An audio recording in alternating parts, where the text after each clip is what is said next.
Você pode estar aqui e no inferno, literalmente, já condenado ao inferno, a alma já está dentro do abismo. Aí você vai perguntar se é um ser humano que está vivendo. Não é nem mais um ser humano que está ali. A alma dela já foi totalmente tomada pelo inferno. A alma dela não tem nem mais expressão, já está totalmente dominada. Significa o quê? Todo o governo daquela alma corresponde agora totalmente a uma personalidade ou personalidades demoníacas. E ele nos salvou pelo seu lavar regenerador e renovador do Espírito Santo.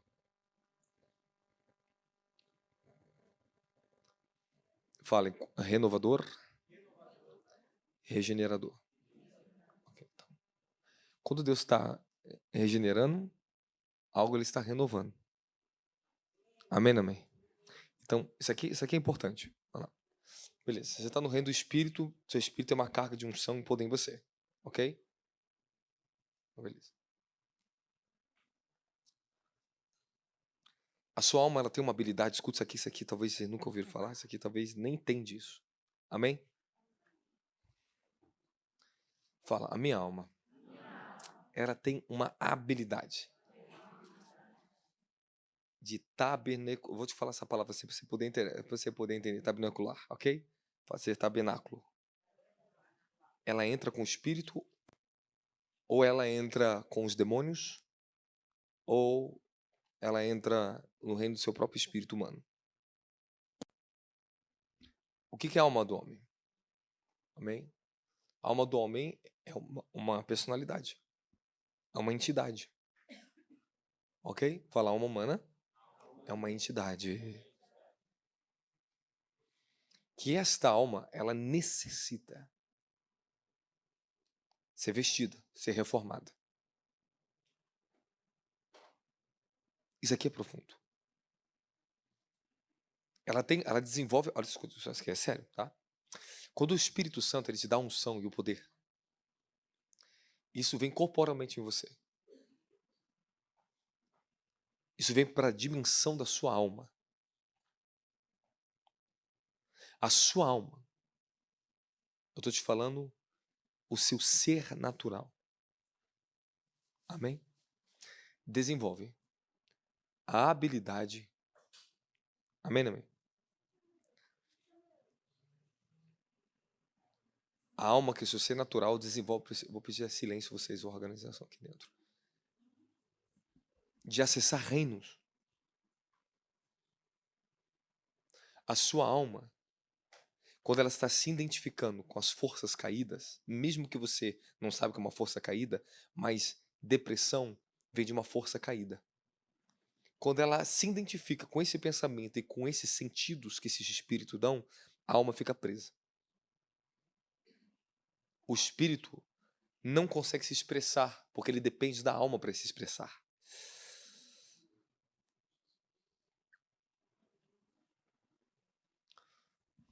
Quanto mais a sua alma se identifica aquilo que é velho, caído, e os demônios, os espíritos geracionais, ela limita o seu espírito de trabalhar. Entenda uma vez por todas, sua alma, naturalmente, não estou te falando de uma alma já plena, a alma, ela não quer que o espírito assuma o controle dela. O seu espírito e o espírito de Deus. Ela é chamada parte da natureza caída, carne. Ela está no seu sangue.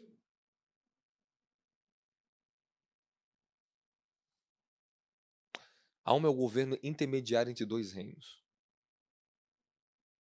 Ela trafega para o reino natural e para o reino espiritual.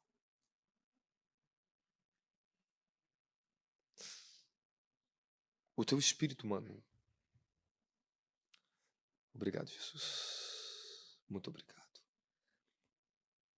Para ele poder se expressar no corpo, ele precisa fundir com a alma. A alma precisa estar acessível ao reino do espírito.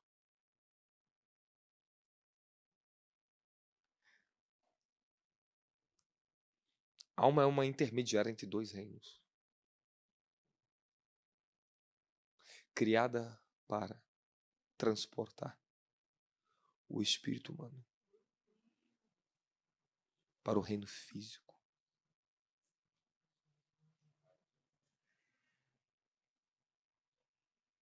O espírito humano, ele tem uma independência quando ele está liberto.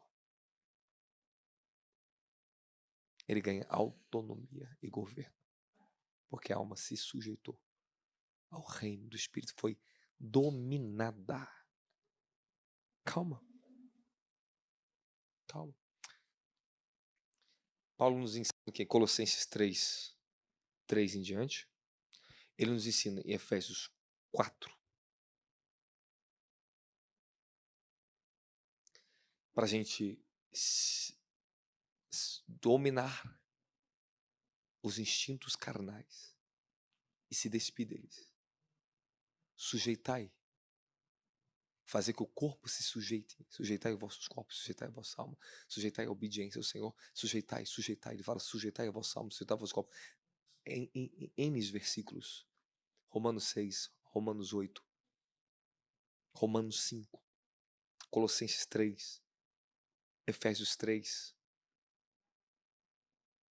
Por isso que Paulo deixa uma regra: santificar em todo o vosso espírito, alma e corpo sejam plenamente conservados por reino do Senhor. O espírito, alma e o corpo no reino do espírito, no caminho da vida no espírito, eles têm que se fundirem, se identificar um com os outros. Onde está a guerra espiritual de vocês?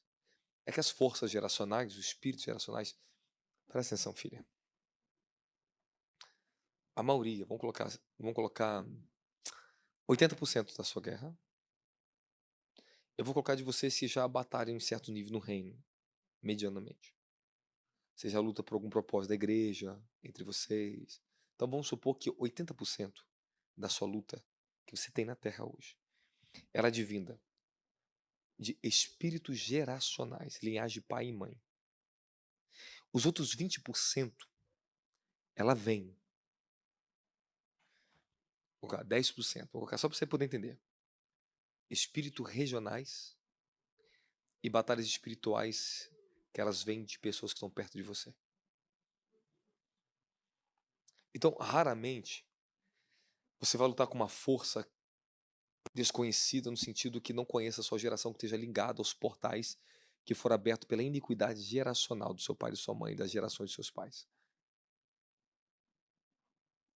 Uma vez que vocês bloqueiam os espíritos geracionais, derrubam eles do domínio do sangue do corpo, pelo estabelecimento do dom da justiça, ok? E pelo estabelecimento da natureza de Cristo, assentada sobre o seu corpo, sua alma e seu espírito. Uma vez que vocês fecham esses portais geracionais, vocês bloqueiam ali e colocam um limite da sua geração à frente.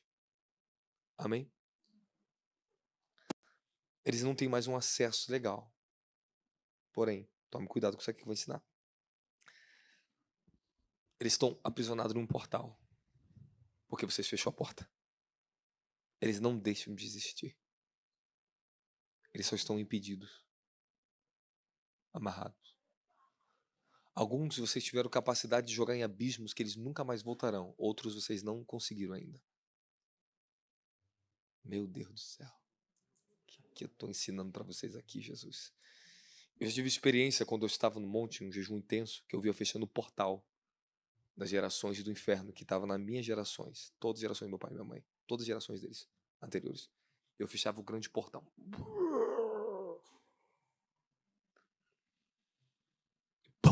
Aí depois eu via toda a minha geração, estavam meus primos, meu pai, minha mãe, todos eles lá, naquelas dimensões. Eu via que todos os espíritos estavam neles. Eles não sabiam quem eu era, mas eu sabia quem eles eram. E depois eu via como se estivesse nu diante da minha mãe. Era como se não era nem minha mãe, mas ao mesmo tempo como se não tivesse mais aquela malignidade da geração delas.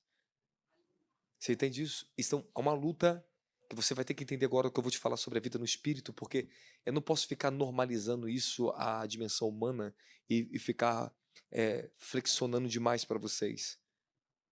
Achar que só que você vai orar em língua que você vai entrar na dimensão do reino do espírito. Não podemos. Eu tenho que chamar vocês para maturidade.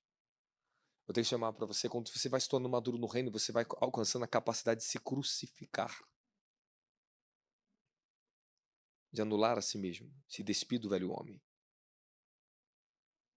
fazer que o registro, a maldade, as malignidades que estão ali venham ser destruídos, mortificados. Nem todos vocês vão vencer, mas muitos vocês vão destruir, outros vocês vão paralisar, que hora ou outra vão tentar, mas já não tem mais o mesmo poder de influência sobre vocês. Você tá entendendo? Ok? Tá bom. Posso continuar? Tá. Ok. Então, no reino do Espírito, a sua alma, vai ser muito importante você entender o papel da sua alma, para você não confundir as coisas. Porque quando o seu homem espiritual é tocado pela unção, porque qual é a função da unção? A função da unção, ela vem sobre suas três naturezas, espírito, alma e corpo. Ok? Quando a unção ela vem, ela tem a capacidade, o poder de fortalecer o homem interior, o espírito, e dar a ele a força e a expressão sobre corpo e alma que não tinha. Então, quando você está vazio da unção, o seu espírito está fraco. Você não sente tantas as expressões dele. A unção é um dos elementos primordiais no reino, mas não quer dizer que ele é o maior. Ok? É um elemento funcional, operacional. É como o óleo no motor. Tira o óleo, o motor pode até ligar, pode até trabalhar, mas ele pode cada vez destruir sem unção. Ele fica fraco e daqui a pouco fica inoperante. Então todos nós dependemos da unção de fortalecimento, que é o que vem sobre o seu espírito, alma e corpo, e dá à alma uma proteção e a graça na alma, para a alma ser dominada pelo poder, que é chamado poder de Deus, unção, poder de Deus, tá? Te domina no momento e o seu estado de espírito se eleva. Então você fica em espírito, em atividade espiritual. Você sente Deus. Você respira. Você sai, talvez, de alguma tentação, alguma pressão sobre a cabeça de vocês. Porque a unção está operando. Então, peraí. Então, o Espírito Santo ele vai te dar alguns elementos na sua vida importantes. Quando ele vem na sua vida, ele te dá aquilo que chamamos o sopro de Deus. Amém, filhos? Amém, amém? Fala, sopro de Deus. Ok, te deu o sopro. Essa é uma parte importante de Deus em vocês.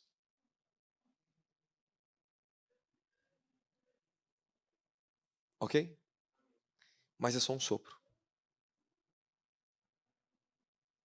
É só um sopro.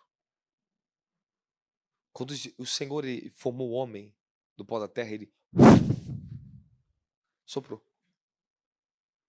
Agora o homem tinha que crescer e evoluir para atingir o seu propósito supremo, a semelhança do Altíssimo, se assentar no trono da semelhança, junto com Cristo Jesus. Amém? Com o Filho. Se tornar um com Cristo. Porque a Bíblia diz que Jesus foi crucificado antes da fundação do mundo. Antes que o mundo fosse fundado. Eu sei que tem coisas que os teólogos, talvez religiosos, não vão conseguir te ensinar. Eu não quero ofender teólogo, ok? Mas se ele tiver revelação, ele pode te ensinar sim. Não estou te falando contra o teólogo. Estou te falando que a teologia nunca me ensinou isso. Nenhum teólogo que não tem vida no Espírito vai conseguir ensinar isso. Nenhum pastor, nenhum profeta, nenhum apóstolo também vai conseguir. Isso é para quem Deus deu. Amém? Mas eu quero falar. A religião talvez não vai te explicar isso. Mas eu vou tentar te falar. Antes da existência de todo esse mundo, no princípio criou Deus os céus e a terra. Acabou. Existiu uma fundação desse mundo, nesse próprio mundo, antes desse mundo ser recriado de novo.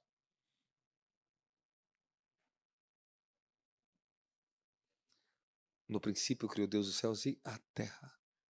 Agora, a própria teologia ensina.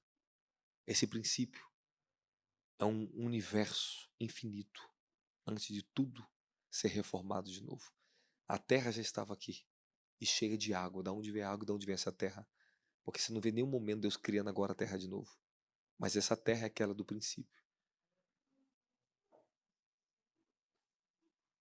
É profundo. Mas diz que o Cordeiro foi criado, foi crucificado antes da formação desse mundo.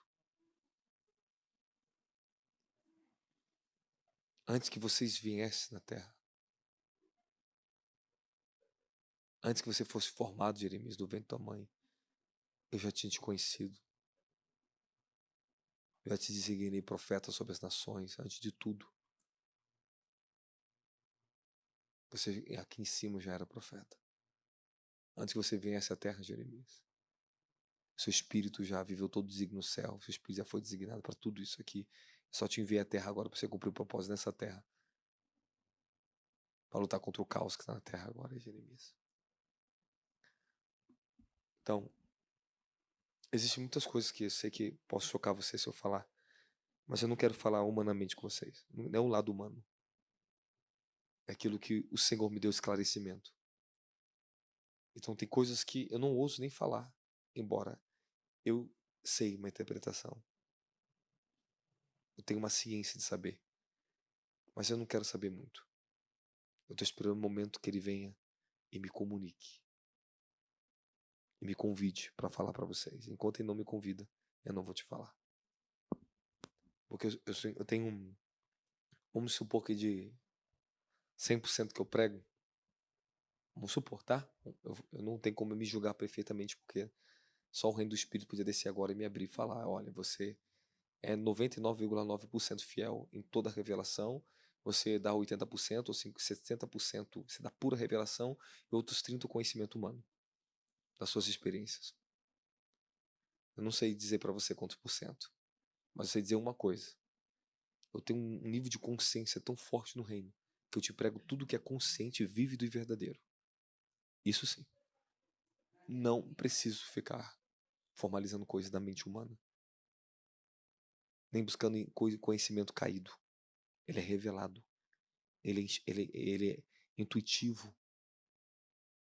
Amém? Ele vem para ensinar vocês a comparar coisas espirituais com espirituais, como Paulo diz. Essa é a sabedoria do Espírito, comparando coisas espirituais com espirituais. O andar no Espírito. Um novo nascimento. A mortificação. Vivificação. E glorificação. Se a igreja não foi ensinada, eu vou repetir e falar uma coisa antes de falar isso. Quando nós estávamos desenvolvendo o entendimento, nós estávamos aprendendo coisas técnicas. O que é intuição? O que é discernimento? O que é comunhão? O que é isso? O significado disso, o significado daquilo. Igual uma criança. Mamãe, o que é borboleta? O que é iPhone? O que é isso e aquilo? Amém? Depois que você aprende a usar o significado, você aprende a se identificar com o nome das coisas. Depois que você aprende isso, você aprende a entender a natureza de cada coisa. Qual é a natureza da borboleta, papai e mamãe? Entende? Você entende o que é uma borboleta, como é que ela se forma, etc. Amém? Depois entende a função dela no reino dela que ela vive. Isso é evolução de conhecimento, entendimento. Vocês têm que passar por fases. Muitas coisas você não entendia, você passou a entender coisas técnicas, entendeu nomes, entendeu quais são as operações. Agora você tem que continuar evoluindo, experimentando, até que você viva no reino delas e manifeste elas na terra. Estou falando de línguas, então você já sabe o que estou falando. Falamos de poder, tu já sabe o que estou falando. De unção, você sabe o que estou falando. Já está se manifestando em parte em vocês. Agora continue, continue, continue, continue, continue, continue. Amém? Prática, prática, prática. E o Espírito de Deus vai ter um trabalho quando ele vem na sua vida. Então, na vida no Espírito, no caminhar do Espírito, vocês vão ter que entender os processos que vão se desencadear em vocês. Amém, amém. Tá. A alma, eu falei que ela é um transporte entre reinos, é uma intermediária entre reinos, correto? Sim ou não? Sim. Quando a alma ainda está associada aos espíritos geracionais, é onde se trava a sua guerra. Você está amarrado. Você está preso. Embora você não está vendo um diabo ali.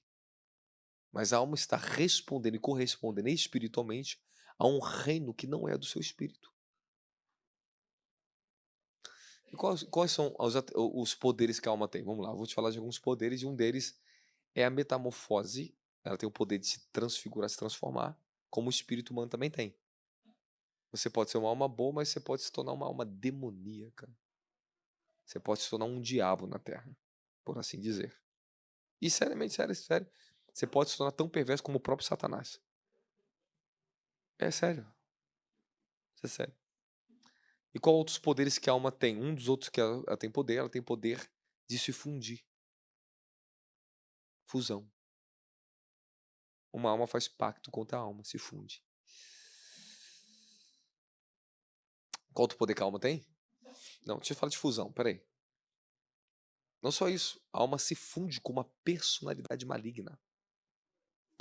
Porque ela se identificou tanto, tanto, tanto, tanto, tanto com aquele processo, aquela coisa, aquela dor, aquele sofrimento, que se tornou parte que ela é. Ela se fundiu com o espírito. Então tem um espírito maligno que deu do que ele é para aquela alma. Ele se manifesta naquela alma. Da mesma forma que o Espírito de Deus se manifesta através de você, da sua alma.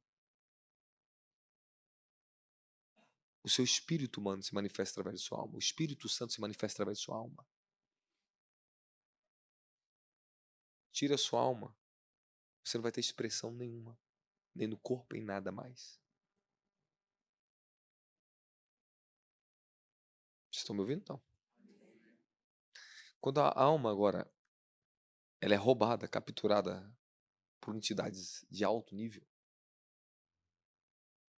espírita vai na loucura, lunáticos, coma. Quando a alma é aprisionada nesse nível, o seu corpo perde as expressões naturais ou perde completamente. Tá vivo, basicamente, com cardíaco normal, tá com saúde, tá assim na cama. Aonde está esta alma? Entende? Por quê? Porque ela foi aprisionada em algum reino.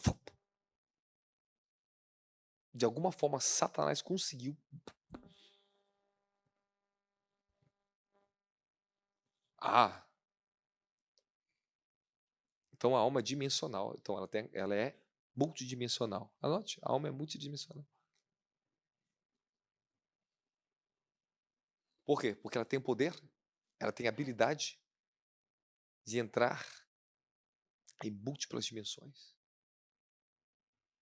Você pode estar aqui e no inferno. Literalmente. Já condenado ao inferno. A alma já está dentro do abismo. Aí você vai perguntar se é um ser humano que está vivendo. Não é nem mais um ser humano que está ali. A alma dela foi totalmente tomada pelo inferno. A alma dela não tem nem mais expressão, já está totalmente dominada. Significa o quê?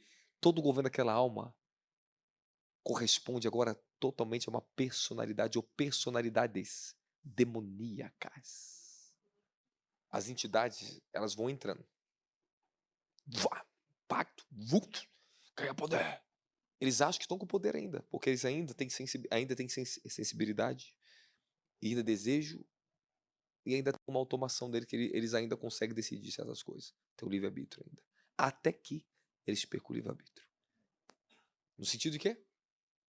Se comprometeram tanto com o reino das trevas, que as entidades tomaram totalmente aquela alma. Todos os reinos daquela alma. Quais são os reinos da alma? Isso é chamado de seus domínios, emoções, sentimentos, pensamento, inteligência, etc.